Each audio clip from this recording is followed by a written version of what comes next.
number 16, lecture number 40, multi-user capacity 3.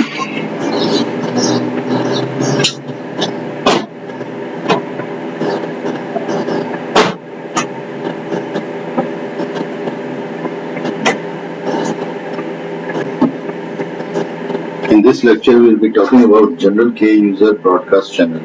So assume that H1 is smaller equal to H2 is smaller equal to HK.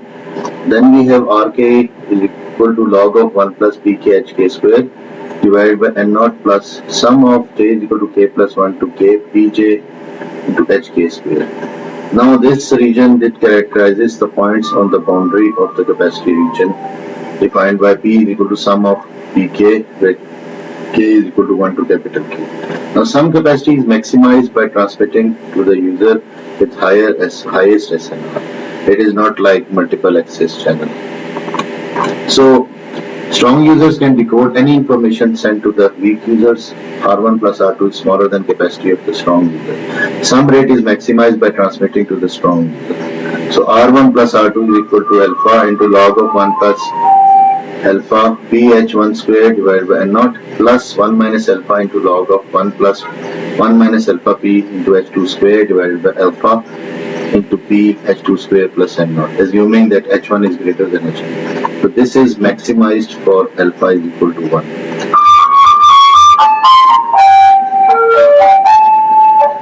Now uplink fading channel or fading MAC. Now we will talk about fading channels.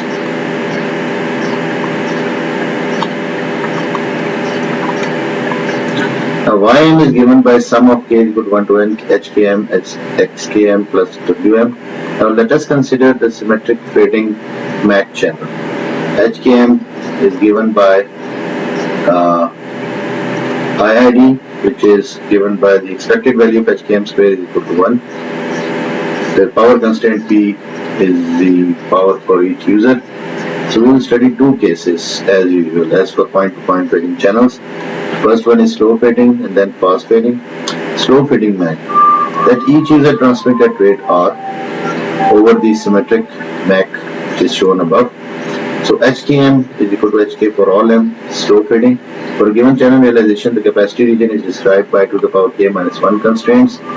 So R for all subset S is smaller than log of 1 plus KS HK square SNR. For each S is a member of 1 to K.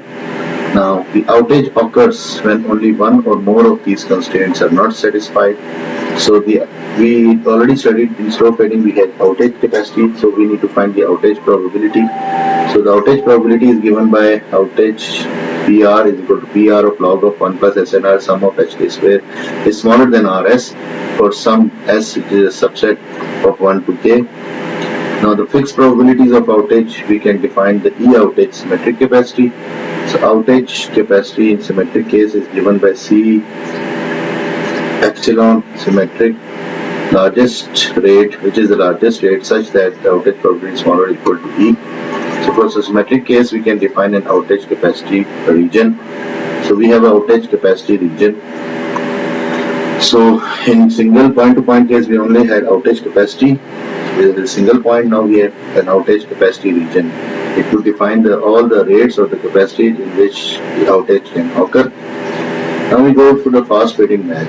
For the symmetric fast fading MAC, the sum capacity is given by C sum is equal to the expected value or the ergodic sum rate given by log of 1 plus sum of HK square P over N naught.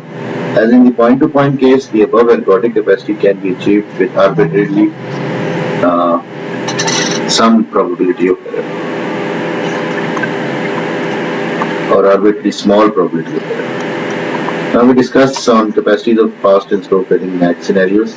In slow fading, let's compare with point-to-point fading channel orthogonal multiple access.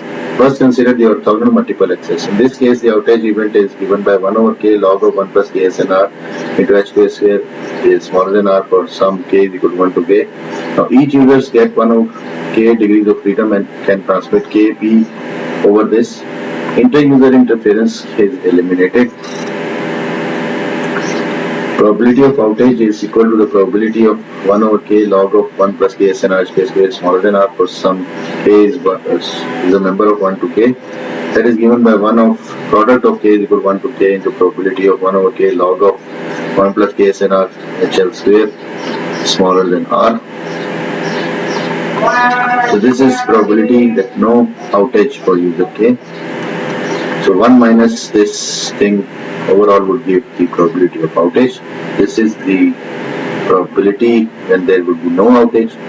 So if probability of no outage of user k is equal to E, then probability of outage would be equal to 1 minus E to the power k. For small e, this is approximately equal to k times E. So therefore, the largest symmetric E outage capacity is given by C. E symmetry is equal to CE for k into k over sk into SNR divided by k.